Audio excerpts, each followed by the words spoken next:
Друзі, всім привіт! Можливо, сьогодні я вам розповім найважливіше з усього, що я коли-небудь розповідала. Сьогодні йдеться про позицію жертви. Позиція жертви – це коли ви відчуваєте жаль до себе, страх, долання страхи, і це призводить до того, що коли вам треба подолати якусь стресову ситуацію, прийняти важке рішення, взяти на себе відповідальність за своє життя, ви від цього відмовляєтесь, і тому ви цю відповідальність ще перекладаєте на свого партнера, і ви йому вже тоді себе пропонуєте якби в більш дитячій позиції, чи ви перекладаєте відповідальність за всі невдачі, за те, що не виходить, за те, що вам дуже боляче, за те, що життя дуже важке, ви перекладаєте відповідальність за зовнішні обставини. Дуже важлива інформація, панчі. Вона тобі пригодиться як психотерапевта. Така поведінка, як позиція жертви, час від часу дуже яскраво проявляється у вигляді плачу, сльоз, образ на всіх людей, що вас ніхто не розуміє, що вам дуже-дуже важко, що всі погані, що нічого не виходить, нічого не відбувається, і взагалі ніхто не хоче вас зрозуміти і ніхто не хоче вам допомогти. Дуже цікаво, що коли у вас позиція жертви, ви на 0% здатні сприймати критику на свою адресу. Тобто ви повністю заблоковуєте себе від критики, тому що функція позиції жертви – це зберігати стабільність, це в жодному разі не змінюватись. І якщо ви сумніваєтесь, чи у вас є позиція жертви, чи немає, згадайте своїх батьків. Якщо от про батьків точно в 100% випадків ви можете сказати, да, в них була позиція жертви, тобто вони постійно бідкаються на життя, скиглюються на життя, в них низька якість життя, чи вони працюють на роботі, на якій їм дуже мало платять все життя, чи вони в якихось незрозумілих співзалежних стосунках.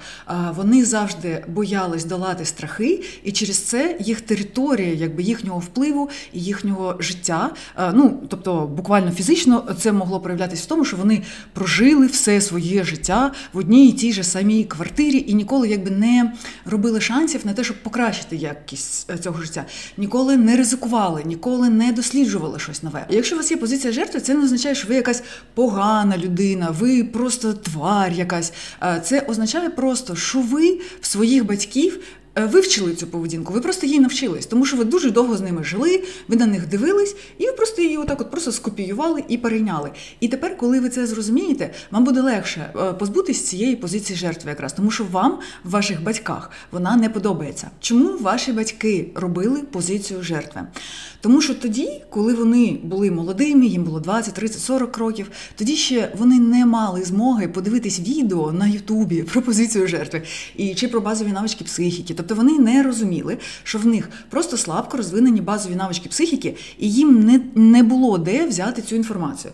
Тобто вони, скоріше за все, були тривожними, і в них була слабко розвинена стресостійкість. І тому кожен раз, коли вони стикалися зі стресом, їм треба було його подолати, чи щось з цим робити. А стресостійкість була слабка, вони відчували дуже сильний біль, і для того, щоб його якось полегшити, вони навчились жаліти себе, тобто якби так от поливати таким приємним бальзамчиком. І в короткостроковій перспективі це було супер ефективно. Тобто вони таким чином заміняли таким більш дешевим сурогатом собі навичку самозаспокоєння, самовтішення, додавання сенсу цієї ситуації, і саме головне, вони абсолютно не вміли себе підбадьорювати. Тобто в них був слабкий фазеринг. І тому ця поведінка, жаль до себе і позиція жертви, вони дуже схожі на алкоголізм, на яку-небудь залежність, тому що таким чином ти якби в короткостроковій перспективі заливаєш себе, і це допомагає тобі продовжувати трошки заперечувати реальність, тобто робить її не такою болісною для тебе. Але ти не можеш через це вирішувати реальні проблеми свого життя, приймати ці виклики і боротись з ними. Тому розповідаю, як вийти з позиції жертви.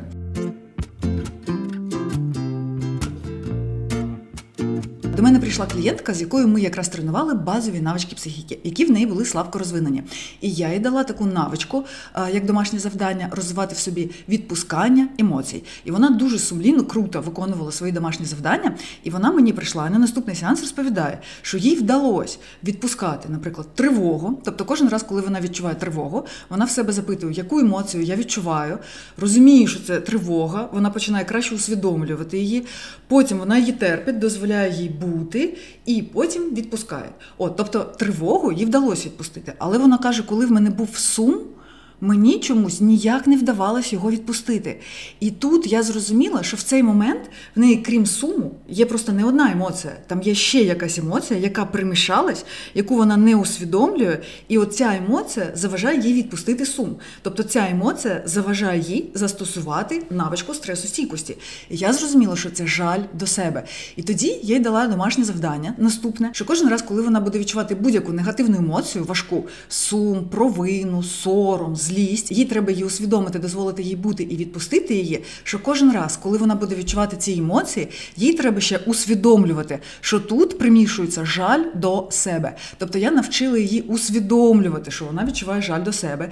Потім, другий крок, треба заборонити собі цю жаль до себе. Тобто ти розумієш, що це шкідлива поведінка, що це шкідлива звичка. І до жалю до себе так і треба ставитись, як до куріння, яке треба кинути, як до алкоголізму, яке треба кинути. Це просто те, що тебе якби рознуздує. І потім, після того, як ти заборониш цей жаль до себе, його ж треба на щось замінити, і треба замінювати це на підбадьорювання, тобто на самофазерінг.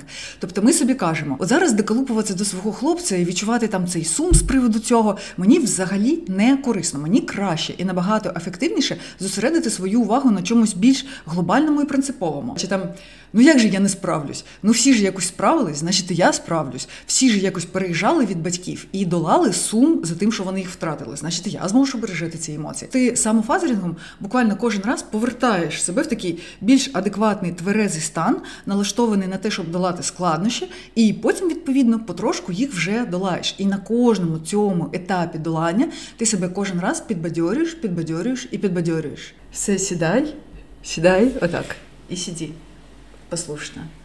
І ще дуже важливий нюанс. Це 4-й пункт. Якщо у вас є партнер, на якого ви перекладаєте відповідальність за своє життя, то це означає, що він, скоріше за все, має в собі елементи чи співзалежності, чи емпатичного захисту, і він 100% відчуває жаль до вас, коли ви відчуваєте жаль до себе. Він ведеться якби на цю несвідому маніпуляцію, і це вже змушує його, він сам не усвідомлює оцей от жаль до вас, як ви не усвідомлюєте жаль до себе. І тому під впливом цього жалю він для вас там щось робить, там десь вас підтримує, чи бере частину якоїсь відповідальності за вас на себе. Наприклад, у вас іпохондрія, і він шукає відповіді на ці запитання, чи записує вас до лікарів, чи ходить з вами по лікарям, чи купляє там вам якісь ліки, чи годує вас там вітамінками. І тоді вже нам треба додати останній 5-й пункт. Вам треба заборонити собі жаліти своїх батьків, тому що вони колись в цей час вас розвинули цю штучку,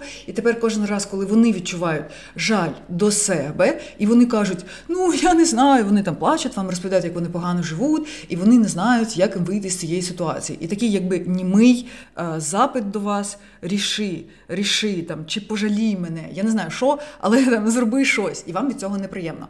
От, тут якби я розумію, що ви любите своїх батьків, у вас є до них милосердя, але треба все ж таки заборонити собі відчувати саме жаль до них. Тобто навчитися його усвідомлювати, що ви їх жалієте, потім скріпити своє серце в нелегкому рішенні, припинити їх жаліти, потім припинити їх жаліти. От в цій такій триєдиній зв'язці, тобто ви забороняєте собі жаль до себе, ваш партнер забороняє собі жаль до вас, і ви забороняєте собі жаль до своїх батьків. І отут все просто ідеально спрацює. На сеансах саме тоді, коли людина дійшла до усвідомлення, що вона в позиції жертви, вона в цей момент в 100% випадках починає плакати.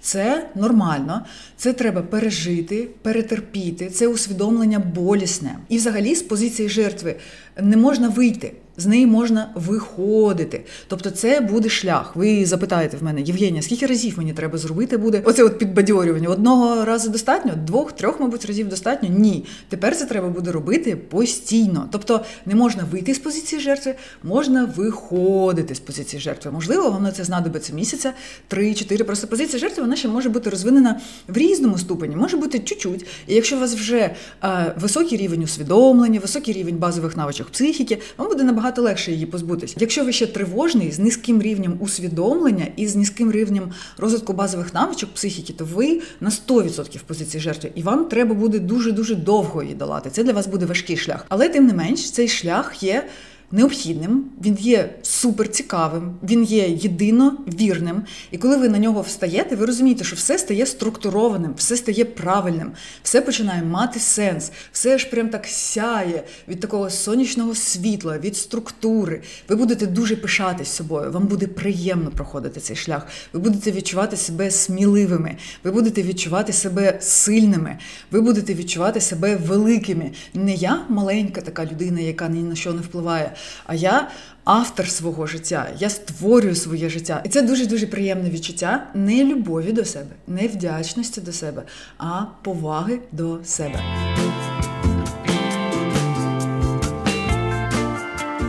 Я завжди мріяла записати процес психотерапії, яку я проводжу на відео, і створити на основі цього практичний навчальний матеріал. І ось нарешті я створила для вас абсолютно унікальний інфопродукт. Це відеозаписи реальних конкретних психотерапевтичних сеансів, які я проводжу своїй клієнтці Аліні саме за цією моделлю КПТСР Піта Волкера. Я дуже хочу, щоб ви подивились ці сеанси, тому що там саме на практиці показано, як працює ця модель в усіх деталях, нюансах та подробицях. Вона вже має свій масштабний, прекрасний, унікальний інтелект, свій брильянтовий інтелект. І сьогодні ми з нею будемо говорити як з людиною, яку ми дуже-дуже сильно поважаємо. Наркоманка? Погана мать?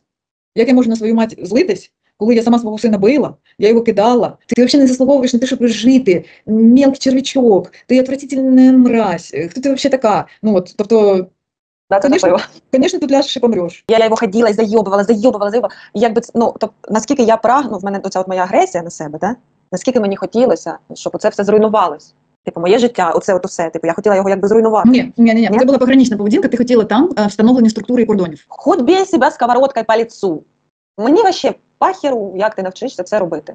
Але ти маєш навчитися це робити, тому що ти доросла жінка. Ти взяла на себе відповідальність. Ну, тобі дуже складно, Алінка. Да. Ти взагалі не розумієш, що робити. Да, вона не знає просто, що робити, вона просто не знає, що робити. Вона нічого не знає, їй дуже страшно, тому що в неї ніколи досвіду такого не було. Вона не знає, як доглядати за дітьми, як це взагалі має відбуватись. Я би її обійняла, і я б їй сказала: привіт, я дуже тебе рада бачити в твої 16 років, дуже приємно познайомитись, ти така маленька, ти така беззахисна, ти така... Я їй собі уявляю, що вона така хрупка, такий бідненький, такий замориш, такий худенький, такий маленький. Я правильно уявляю? Так, я була. Тому що ти саме волшебна, саме щаслива, наша саме улюблена наша дівчинка. Ми тебе дуже-дуже любимо. Яка ти хорошенька, яка ти ніжненька. Для того, щоб подивитись ці сеанси, вам треба перейти на мій Patreon, оформити там підписку $5 на місяць чи вище, і вам будуть приходити 3 сеанси на місяць. Це ідеальний темп для того, щоб ви встигали працювати над вирішенням своїх власних психологічних проблем, якщо ви будете використовувати цей матеріал як практичне керівництво, і там ви знайдете дуже багато корисної інформації для себе. Але навіть якщо у вас немає жодних психологічних проблем, я все одно дуже хочу, щоб ви подивились ці відео, тому що там показана трансформація життя реальної людини. І трансформація під впливом дива, магії, мистецтва, психотерапії. І там справжнє життя. Це дуже щирий інфопродукт. Я пишаюсь ним, я дуже люблю Аліну. Вам сподобається. І ось, до речі, в Аліни була теж позиція жертви. Вона в неї слабко розвинена, десь на 30-35%. І вона якраз проходить ось цей шлях. Вона долає позицію жертви, бере все більше і більше ініціативи за своє життя.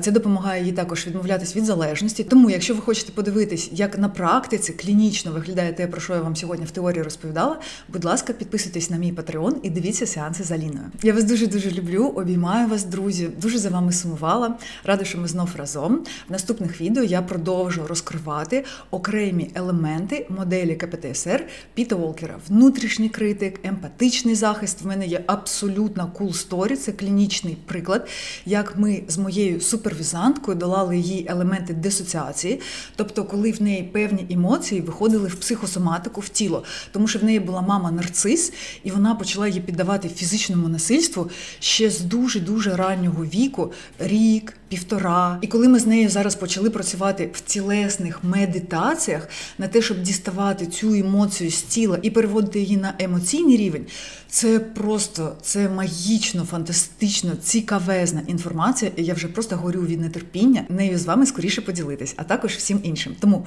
підписуйтесь на мій канал, залишайте свої коментарі, ставте вподобайки, ставайте моїми патронами на Patreon і чекайте на мої нові відео. Всім па-па!